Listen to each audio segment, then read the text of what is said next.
What up? What up? What's going on, y'all? We are back 10 p.m. Pro Fan Talk live. Hope you like the intro. Finally had a chance to load it up. That's why I loaded it. I was waiting for it to load up so I could put it in the rotation so I could run it. So finally happy that I finally got to drop that and do it before the show. Something I've been working on. I released it the other day, so finally got it in rotation. Got it for the intro. Got things moving. Got a ton of stuff going on tonight. I'm actually streaming this on all three of my channels. I'm streaming this on Pro Fan Talk, Pro Fan Hoops, Coach Marcus Games. I'm filming it on all three channels. A lot of stuff going on. You got combine stuff. You got WNBA stuff. You got the the Players Association in the 11th hour. Now they fighting. The Tennessee coach is about to get fired because one of her more popular seniors, they did her wrong on her senior day. So that's a bunch of stuff. A.J. Brown rumors popping up. I was on the show earlier tonight. Dude was asking, we got on the subject of A.J. Brown. Some of y'all was on there, so I appreciate you. But what's going on, man? What is going on in the chat? Chris 3K was first out the limo. What's going on with you? You know, I appreciate you. Darth Panda, what up, what up? Carlos, my dude, what's going on? Can you relate? Good evening, my guy. No, I appreciate you. Dave Money's in the building. Afrado, Eagles are not trading A.J. Brown. I'm with you. What's good, Ewing? Um, got robbed by KC. Uh, yeah. I mean that remains to be seen. That remains to be seen. You can't really pass any type of judgment to the till they play through the year. Till they play through the year. So, um, one of the things that me and Tone talked about the other day was how surprised I was that at the combine, um, Howie Roseman was the center of attention. Howie Roseman was everywhere. Everybody wants to know what we are doing. Everybody wants to know that. And it's like that is the funniest thing.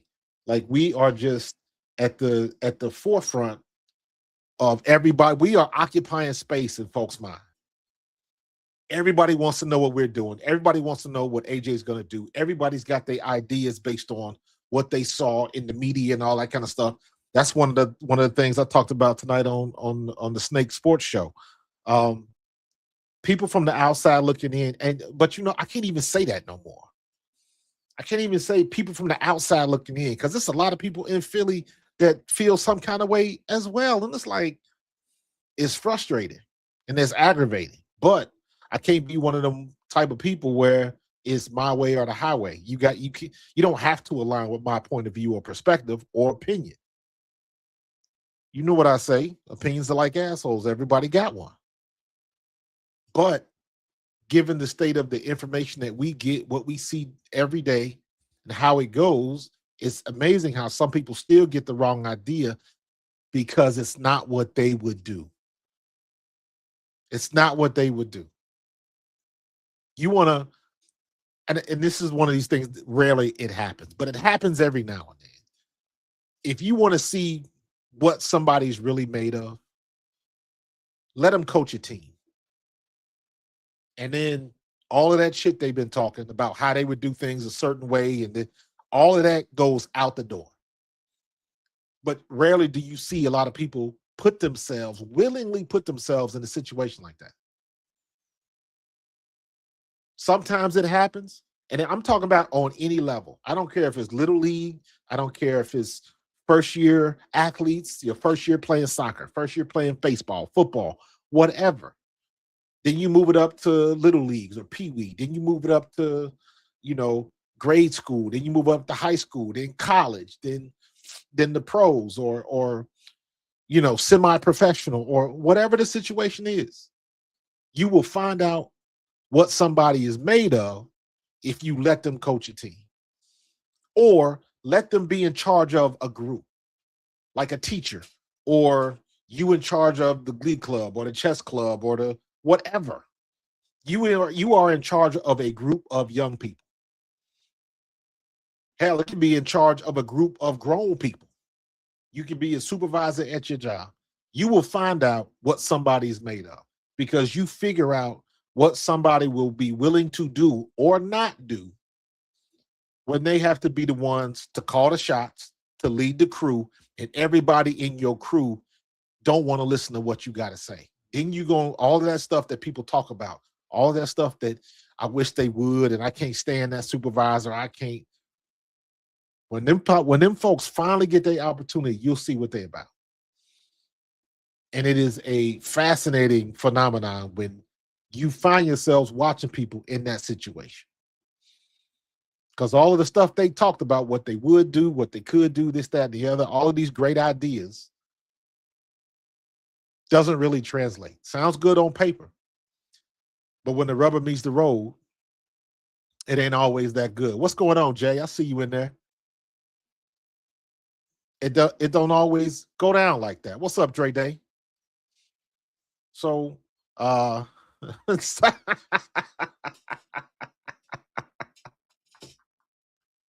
that's funny. With so much drama in the WNBA. Oh my god, that's funny. It's a lot of stuff going on, man. A lot of stuff going on, bro. It's uh it is amazing. It is amazing. For those of you who don't know, um by the way, check out my I just did a video about the on my gaming channel. For those of you who didn't know, I had a gaming channel. I got a gaming channel that just started. I got 20 subscribers. Oh, I got 20 now. I done moved up. I had 11 the other day. So I got 20 subscribers. Coach Marcus Games. That's it. That's it. Hold on. Let me bring y'all into this. Coach Marcus Games. This is me. This is me. And I did my first video. I'm doing games. I'm doing anime. I'm doing nerd culture, stuff like that. This is my first. I did my first movie reaction. I did a reaction to the Lanterns trailer that dropped today, and I thought that was pretty good. So, if you're into nerd culture, if you're into games, if you're into anime, cartoons in general, things like that, check out my channel. Subscribe. It's all good, man. I'm nerding out, man. Nerding out. So, but we got a ways to go. Things are about to get kind of crazy because now, as I mentioned before, we are very, very close to, or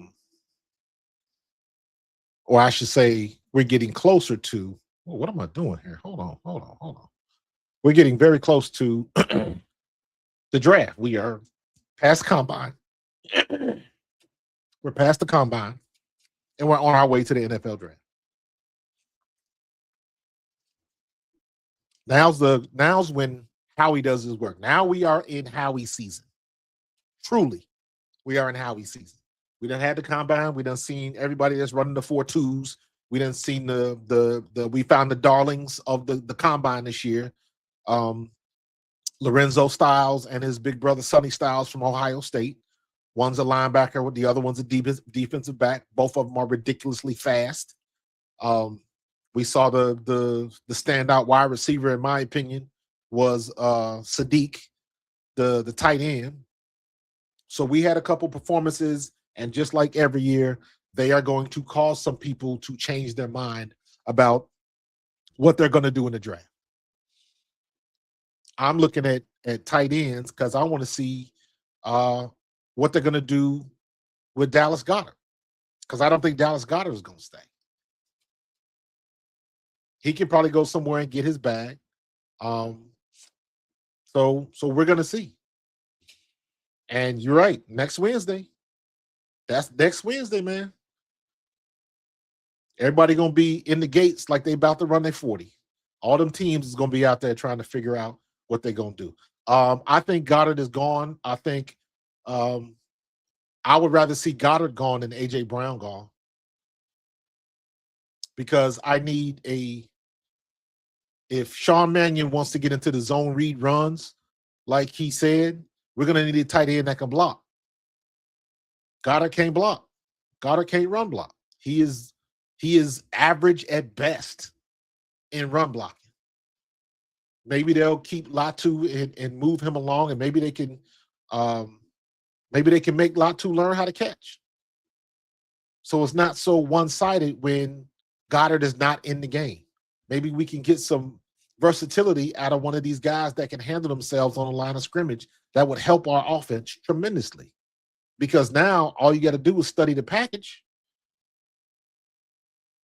If Dallas Goedert in there, they don't want to run this way. You can scheme and you can strategize what you're going to do with certain packages, because you know their strengths and their weaknesses. So we got to do better with that. So I know I saw some rumors about Zach Ertz coming back, and I'm like, Zach Ertz, when Zach Ertz is done playing, sign him for the one-day contract so he can retire as an Eagle. But again, I want a blocking tight end. However, if we're gonna get rid of Dallas Goedert, if we can get Zach Ertz and get him on a hometown discount 1-year deal, I would take that, because now we go back to having a catching tight end, somebody having a big wide receiver, a big slow wide receiver that can still get it done, make the clutch catches and stuff like that, and then we can still get maybe one of these young guns in the draft or in free agency. Maybe there's some room to do some things. So in the right scenario, it would work. But Um, Me personally, we have to look for a tight end that can block. We got to have a big boy down there. Um, it's too many other teams that get big blocking tight ends that you can put out in the pass patterns and let them catch the ball. You can still do that. It doesn't have to be their bread and butter, but it does keep the defense off balance. So we got to do it. Um, Ertz is a good blocker. He's better than Dallas, that's for sure. But we'll see. We'll see. So, um, but it's coming. It's coming. It's coming down the pipe pretty well. So yeah, Eagles are met with 10 tight ends, so that the position group is going to be completely different. I agree. I'm very excited to see what Sean Mannion is going to come up with. I think it's good to have some young ideas. It's going to put the pressure on Jalen Hurts because he again another offense, but with his track record, if anybody can handle this, is him. If anybody can handle it, is him. And plus, I think Sean Mannion is going to be a lot better. I think Sean Mannion is going to be as advertised. Let me say it like that. I don't think he's going to be a lot better. I think he's going to be as advertised. So, I'm very interested to see what's going to happen with that and his ideas. We're not going to see anything till camp starts. Camp is going to be packed this year. Got to put my notice in for the alumni day when we can go to practice and really see what's going on. I can't wait. I can't wait because I want to see some of the concepts he's putting together. That first preseason game, there's going to be a lot on the line, and people are going to be very, very judgmental right off the bat. And you got to remember, I'm putting this on tape right now. I'm putting this tape right now, 10:17 p.m., the 4th of March, 2026. You have to give Sean Mannion time. You got to give him some time to get the offense working, to get everybody on the same page. You got to give him time so we are not thinking. I'm very curious to see or to hear about what type of work Jalen Hurts is putting in now. Because he's got to install this offense day one. Jalen Hurts has got to be at the head of the class when it comes to this. Not like he doesn't any other time, but the quarterback has to have all the answers. And I'm saying that and I can remember my rookie year going into camp with the Eagles. You got 8 million questions. You got 8 million questions. What do we do here? Who's going in motion? Where do you start at? Where do you end at? I don't know where I should be. What set are we in? Am I a strong side? Am I a weak side? You got all of those questions. And then all of those answers may change depending on what the defense does. Is he in the 3 technique? Do we have a wide 9? Do we got 3 linebackers, 2 linebackers? Do we got 1 and 2 DBs come? Like, what do you have? And every answer changes the answer of what you may do. And Jalen Hurts has to have all of those answers for anybody on the line. You got to call protection. You got to recognize the hot route. If you do have a hot route, where is that wide receiver? Is he in slot? Do we even have a slot receiver?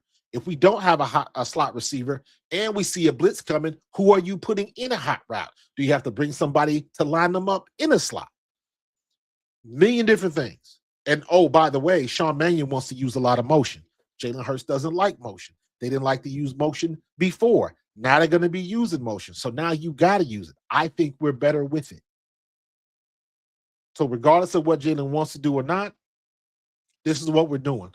Hopefully, they'll balance out Jalen running a little bit more. They took away his legs last year. I don't know why they did that. But we'll see. Are we going to get the screen game back? So many opportunities for screens that we just didn't take. Brian, I see that. I heard that this morning, but they hadn't done it yet. So the Patriots released Stephon Diggs because I'm going to guess because of his legal issues. Wow. I don't know. It depends on what happened. But it's going to be obviously he going to court.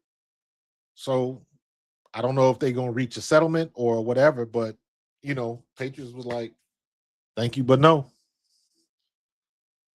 So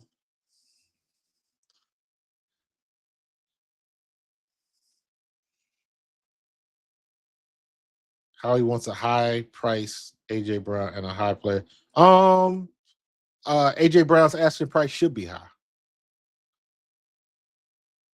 He needs to run more off. I think we need to take advantage of those opportunities when we get them. And um I don't think we really did that last year, whether they were scheduled or whether Jalen Hurts. I think Jalen Hurts was trying to stay in the pocket a little bit more because that's what people wanted him to do, and it to a degree it made him ineffective, in my opinion.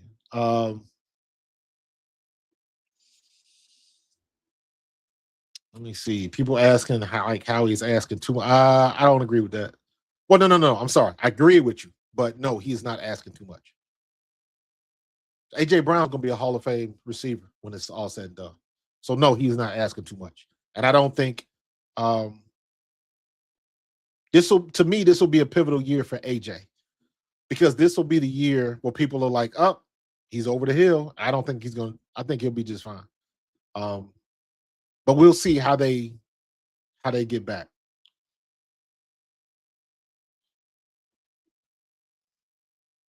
Um, so yeah, we got a lot of stuff that could do, and it's every day it's gonna start ramping up more and more. Every day it's gonna start ramping up more and more, and people are gonna want to see. Well, what are you gonna do? What are you gonna do? How are we gonna do? What kind of phone calls is he taking? Who's he looking for in the draft? That's the other thing that's gonna change a lot. We don't know what the Eagles are targeting yet. We haven't figured that out yet. So, um, you know, if I wasn't early, you must be talking about when I was on the other dude show. I was a guest on the Snake Sports Show. TSST or yeah, the Snake Sports Show. I was only on there for like 20 minutes, 20-30 minutes. Um and then I posted, I'm gonna start posting my schedule on my Twitter feed. I really should start putting it on all of them. Twitter, TikTok, Instagram, all of them. So um but yeah, it was I had a fun on the dude show. I would definitely do that show again if he called me, or I can get him on mine. So um but oh, before I forget, next Friday, not this Friday, but next Friday. I'm trying to see what we're gonna do. I have a there's an Eagles alumni get together at NFL Films Friday afternoon. So I'm definitely gonna try to create some content from that. I usually get a chance to go up to NFL Films once or twice every year.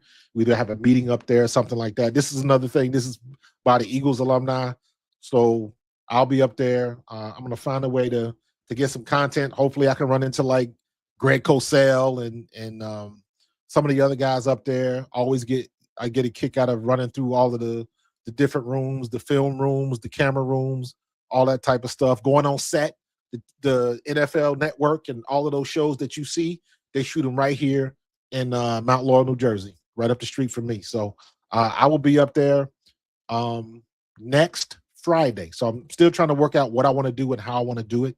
Um, but I'll definitely, if there's a way I can go live from up there, I'm going to try to do that. But I don't know what the time is going to work because it'll be early. It'll be like we scheduled to be up there at like 2:30.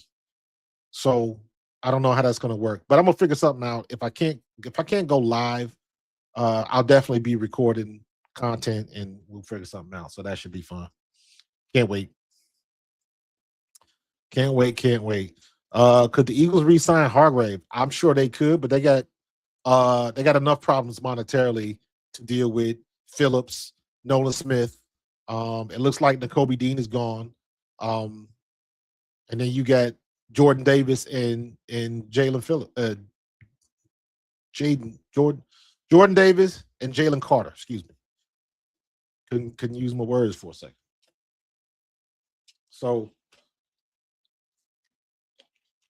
Hargrave had a good year. What are you talking about? These things. Hargrave had a good year, man. Like you got to be careful, man, when you saying somebody isn't any good because there's a, as we know, because if you say Hargrave stinks, they mean you got to say Brandon Graham stinks because Brandon Graham didn't get it started till like his 5th or 6th year. So it's there's a lot that goes to it. There's layers to it. You know, it all depends on who's around you, who's behind you, all of that type of stuff. Yeah, Kev, I thought the same thing, but the way Nakobe Dean played this year, lights out was a gross understatement. Gross understatement. But y'all know I was a Nakobe Dean fan. I still am a Nakobe Dean fan. So wherever he lands, I hate that it's in Dallas, but you know, he gonna ball wherever he goes. And that's the way he goes, man. Because now people are gonna look at him. He came back strong, but can he get through a whole year staying healthy? That's the question mark now. So I would have wished we could keep him, but you're 100% correct. Because we drafted Jihad, we got to let Jihad do his thing. So Jihad's a hometown kid. Y'all know how I feel about that. He was part of my organization, GT Stallions. So you know I got love for Hod, and keep the homeboys at home. Keep the homeboys at home. So I think it'll be good that he gets to play a lot more linebacker and not moving around, keeping him at the edge or anything like that. Keep the kid at linebacker. Let him use his God-given ability. He can run with some of the, you know, not so much of a mismatch if he gets caught having to guard skilled positions and stuff like that. So, yeah, let's let the kid get in there and do what he got to do. So Jordan, Jalen, some bad boys, absolutely. Let's keep that duo together because Jordan Davis just got better this year. He got better. I think that's going to be a phenomenal combination. Jahad Campbell and Zach Barnes, and they are two of the same because both of them are extremely fast, versatile, can make tackles, get downhill, and make things happen. So, so we'll see. Yeah, that's the way it goes sometimes. That's the way it goes sometimes because they did the right thing drafting Jihad when Nakobe got hurt. Again, nobody expected Nakobe Dean to come back and ball the way he did, especially after that knee injury. Nobody saw that coming. He wrecked shop. Yeah, Dallas wants all our players. Absolutely. Yeah, Tampa could get Nakobe. Hopefully it won't be in our division, but we'll see. We'll see. And whoever gonna pay I believe he's a free agent, so whoever wants to pay that price, that's the way it goes, man. That's the game. That's the game. So I think so. I think they're gonna try to keep them together. I think they're gonna try to keep Jordan Davis and Carter together. I think that's I think it'd be worth it. I'm telling you, Howie's gonna make magic. And the one thing people are forgetting is the cap went up again, and it's gonna go up again next year. So every year the money still keeps getting bigger and bigger and bigger. So we'll see. We'll see. Yeah, Brian, you're right. They can't sign everybody, but they can damn sure try to sign a lot of people. So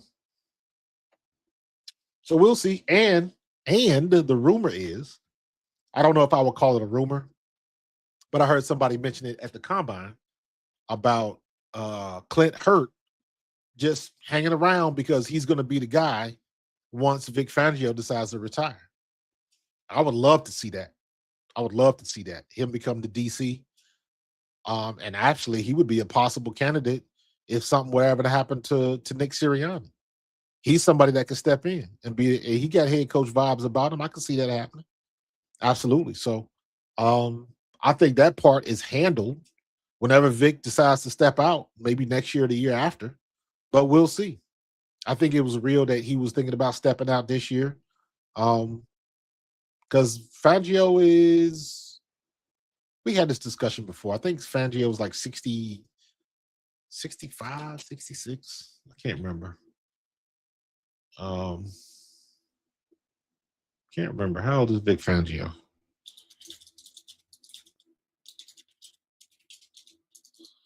Vic Fangio is 67. So he'll be 68. His birthday is in August. So this year, okay, so by the time camp is over with, he'll be 68 years old. So this might be his last ride. This might be his last ride. And I've been thinking about that, man. I'm like, damn on it. Like when I see stuff like that, right? Now you hearing the talk. Clint Hurt is setting up to replace Vic Fangio, stuff like that. It just makes me think how much of a missed opportunity it was that we didn't go to the Super Bowl this year. Missed opportunity. Defense was there. All the offense had to do was be adequate, and we couldn't. When push came to shove, we couldn't do it. But that's the horse that's already dead, and we still beating it. You know what I mean? So woulda, coulda, shoulda. Don't do nothing but rhyme. So we got it is what it is. We got to keep it pushing. Keep it pushing. So we had to. I just hate. It's one thing when you get beat. It's one thing when you get beat.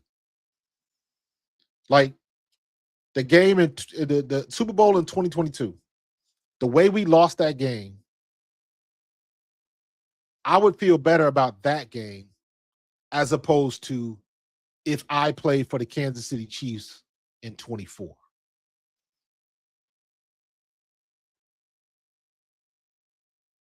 Like, because that was the 22 was a back and forth game. 24, they just got mollywopped. We just beat the hell out of them. So, but again, we just missed the opportunity, man. Seahawks got it. It is what it is. It is what it is. Because it's gonna say the Seahawks won the Super Bowl. It's not gonna say the Eagles should have been there. You ain't gonna see that nowhere. We had our ops and just couldn't get it done. Tiff, I saw that from Simone.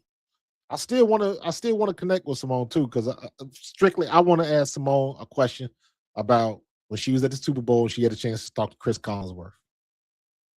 That's the only thing I want to ask her. So yeah, we could have been back-to-back champs, bro.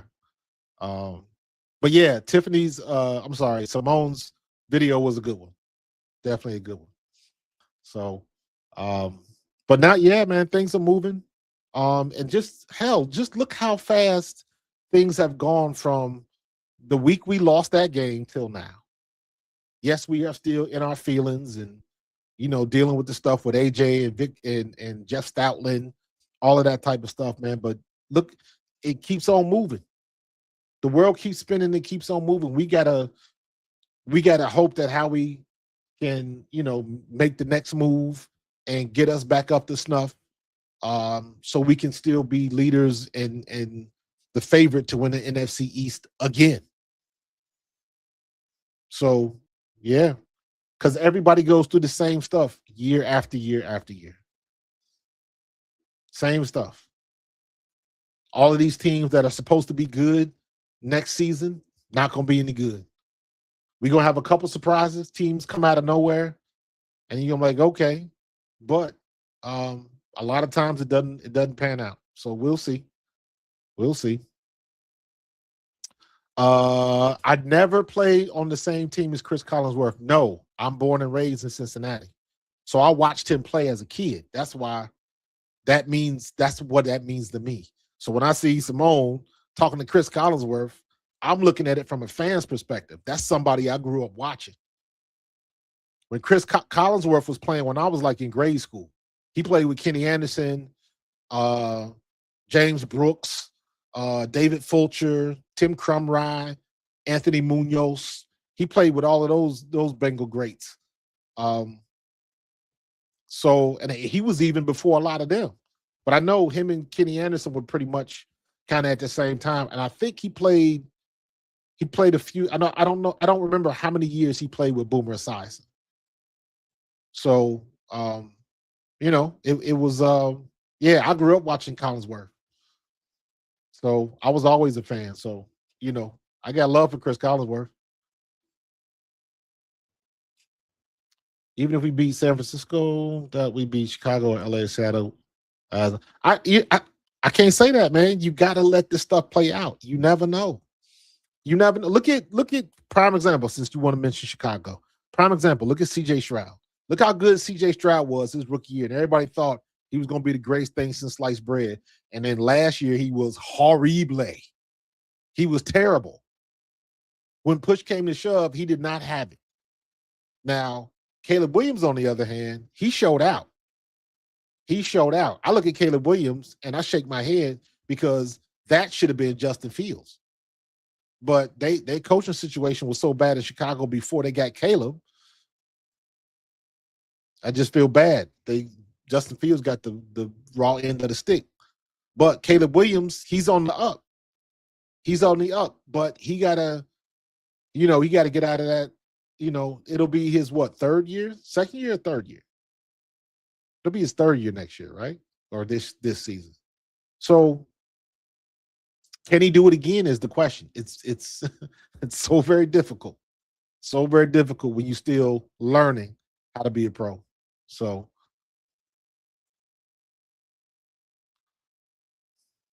I trying to move me from old to older. Listen, man, I'm an OG, triple OG, dog. I just look young. But yeah, man, I was in Cincinnati during the Ickey Shuffle days, and like, dude, that year we were supposed to win the Super Bowl that year. Freaking Joe Montana in a minute 20 seconds killed us, took my dreams away. That was my senior year in high school. I never forget that. 87 season going into 88. We were supposed to win that Super Bowl. It was a great Super Bowl. Freaking Joe Montana with, I think, less than 2 minutes left in the game, took the 49ers down there and they scored, and just heartbroken. Oh my God. Justin Fields, he got skittish that last year in Chicago because he had zero offensive line and was always running for his life. And then he almost beat us. He almost beat us that one year we went out there. Remember that game? It was like 17 degrees, and them idiots called 17 run plays for Jalen. That's when he hurt his ribs. Like, why would you run the ball 17 times with your quarterback in 17-degree weather when you got a good running back? Use your running backs. I never forget that game. I was mad as hell that game. I was like, what are y'all doing? Hand the ball off. But in any case, should the Eagles bring in Justin Fields as a backup if Tanner gets traded? No, I do not. I do not. I would go after Malik Willis rather than Justin Fields. But Malik Willis is going to be somewhere getting the job too. So who knows? Who knows?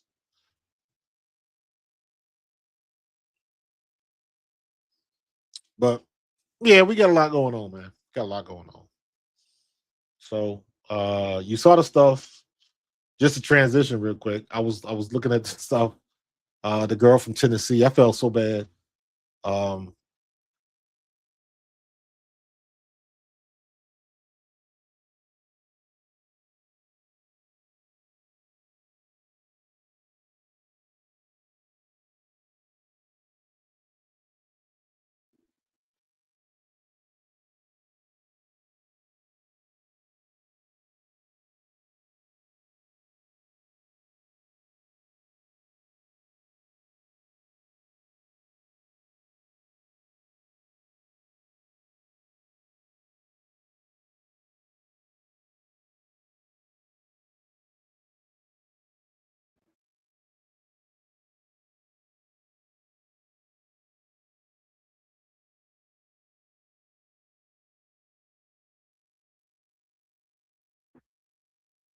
All right, that should be good.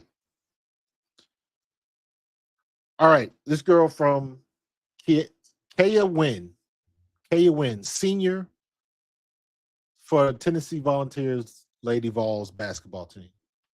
Was a pretty good guard. Senior day, coach didn't even let her play.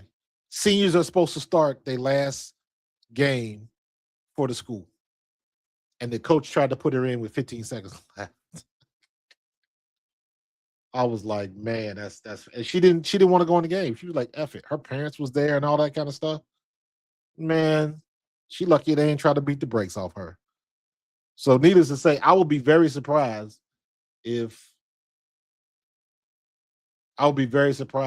she stays or if she's not fired. I would be very surprised. Forget called senior deal. They lost to Vanderbilt.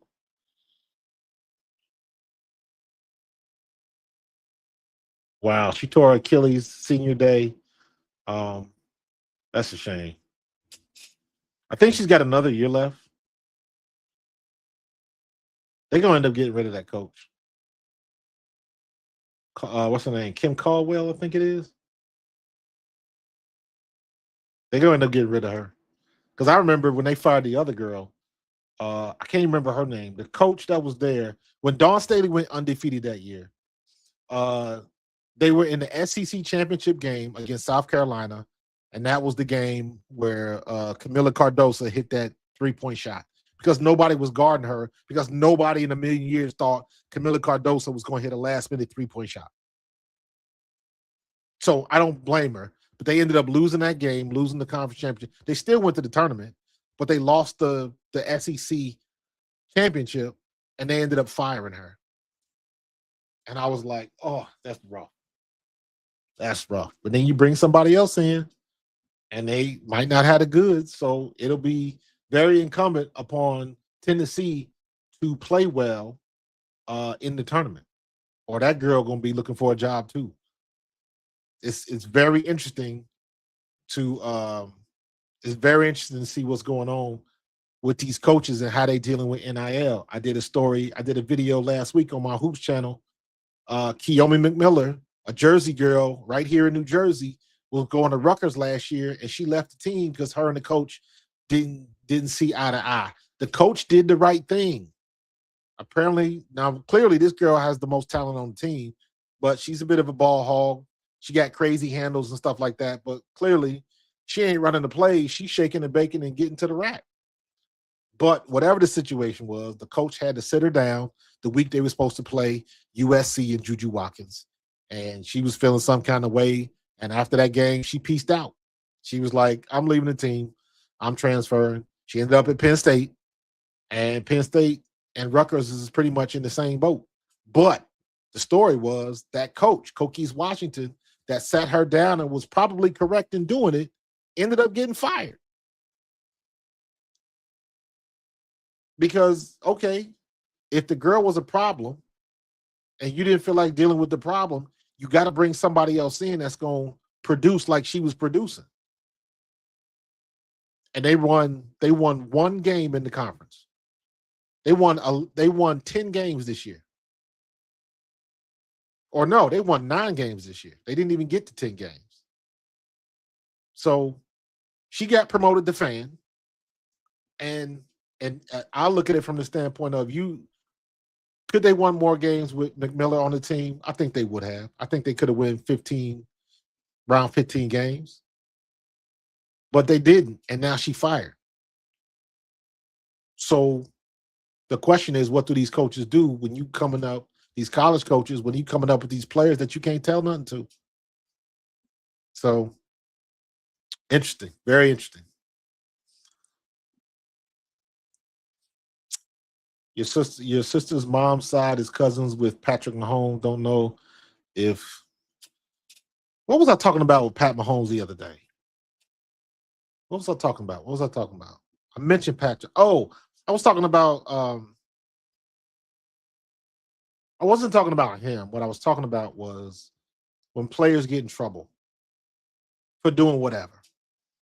And then by proxy, your family gets in trouble. I think kind of got on the subject of Flau'jae Johnson's mom and what she said after LSU lost to Dawn Staley in South Carolina. Flau'jae's mom went on some rant in the car, was mad, was in her feelings because they lost.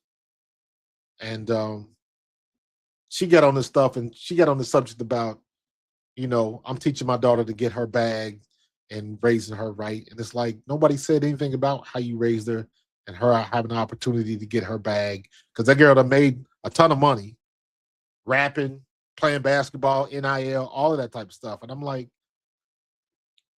the stuff she said just didn't make sense to me. Um, and it had nothing to do with her missing those free throws in that particular game. Because that, to me, that's part of the experience as an athlete. You got to learn how to take an L. Period. It's all good when you win the national title, but you're gonna take some L's, and you got to learn how to handle yourself when you take the L's. Because when you beat the hell out of somebody and they feel in some kind of way and they do something stupid or say something stupid, you don't like that. So it goes both ways. And I just thought that the mom was kind of out of bounds with what she said because she didn't have to say it. It doesn't make Flau'jae a bad player. It doesn't make her a bad player. And I think to bring it back around to Mahomes, yes, Tiffany, I was talking about when your parents and your family get involved, they don't say whatever her mom's name is. They don't say her mom. They say that's Flau'jae's mom. They say that's Patrick Mahomes' dad. Patrick Mahomes' dad got a DUI. Jackson Mahomes did something stupid. That's what they say. They say Patrick Mahomes' brother did something stupid. Patrick Mahomes' dad did something stupid. They got to put him in the front, and then what happens? So you damned if you do, you damned if you don't. But the best course of action is just to not say nothing. Don't matter if you in your feelings, because all of the heat comes back to the kid. If Patrick Mahomes' dad gets the DUI, who you think they're asking him questions about? They're asking Pat questions about his dad, about what his dad did. He a grown-ass man. He shouldn't have to answer for the dumb shit his dad does, but that's the way it goes. Same way with Flau'jae. Flau'jae is a phenomenal player. She's still a great player, even though she missed some free throws. She didn't need no help from her mom. Now she's gonna get questions about. Did you hear about what your mom said? She gonna eventually get that. She don't deserve it. She ain't had nothing to do with that. That's why when you in these social media streets, you got to be so very careful because what you gonna do, people can talk with impunity. There's no rebuttal, there's no recourse. You're not gonna see them in the streets. Nothing like that. So, Jay, I wish that was the case, but you already know, bro. You already know. I wish that was the case, but it's at the end of the day, the heat always goes back to the player, to the kid. The heat always goes back to the kid. And I've seen some of the things that they do right now at some of these games.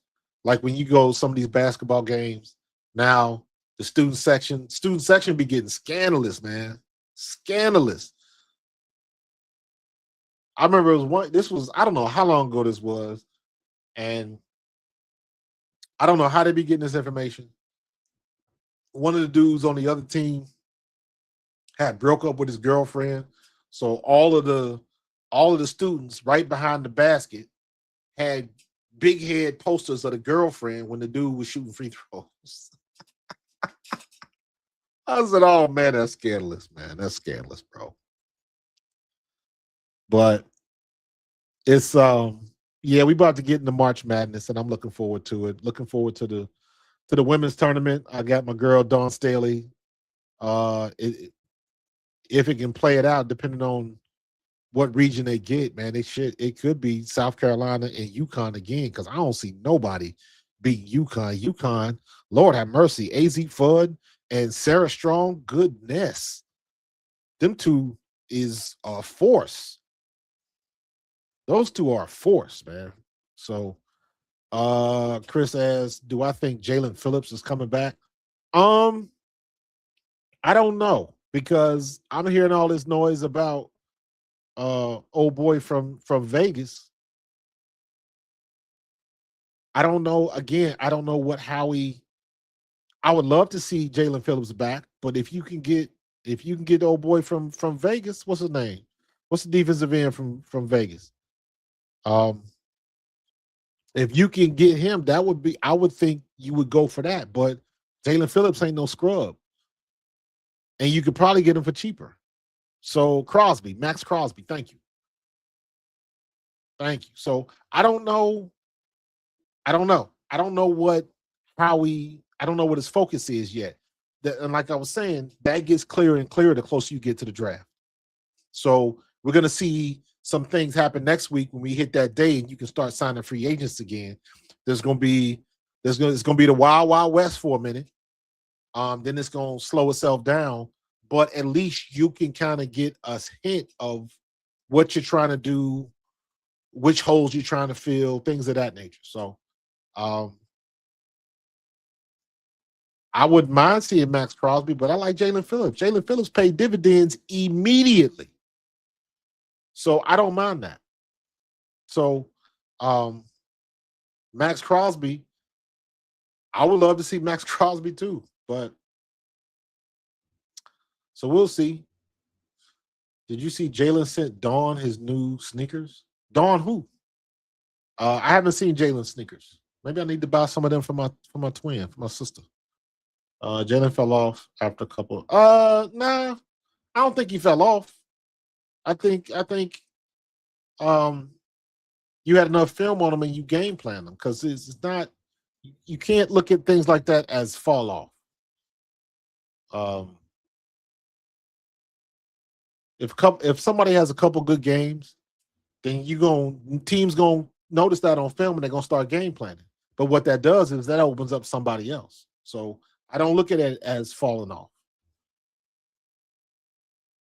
Oh, he sent it from Don Staley. Got you. I did not see them. I have to check them out. My twin sister was mad. She said she bought some of the Asia Wilson Nikes, and she said she did not like them at all. She sent them back. She said they was very uncomfortable. So I got to see if I can find her some shoes. So we haven't had really since Hassan Reddick. Can't disagree with that. I wish they could have found a way to keep Hassan Reddick. I really wish they would have. Really wish they would have. But it is what it is. And we can't say it was a mistake because we won a Super Bowl without him. You know what I mean? So we'll see. So we shall see. But all right, man, I'm about to get up out of here, man. We're going to have a lot to talk about in the next couple of weeks because you're going to have some more moving and shaking next week. I'm going to NFL Films next week. I'm starting streaming. Make sure everybody goes to my Coach Marcus Game site. Make sure you subscribe so we can make that grow. New game marathon launches tonight, March 5th. So 12:01, I'll be downloading, ready to go. So, Panda, you ain't wrong, bro. You ain't wrong. I don't think Hassan was greedy. I think Hassan, to a certain extent, was in the same boat like C.J. Gardner-Johnson. He played his way into the position to ask for that type of money. The market just didn't bear it. So, if anything, it was bad timing. I just wish they could have kept him because he a homeboy. He from the South Jersey area. He from right in Camden. Keep your homeboys at home. But again, that's the way the game is played, man. You don't always win it. So, we did what we had to do. So, but all right, I'm about to get up out of here, man. But remember, please don't forget, Coach Marcus Gaming. Check that out. Make sure you subscribe, like, and show up next week. I'll be back on Friday 10 p.m.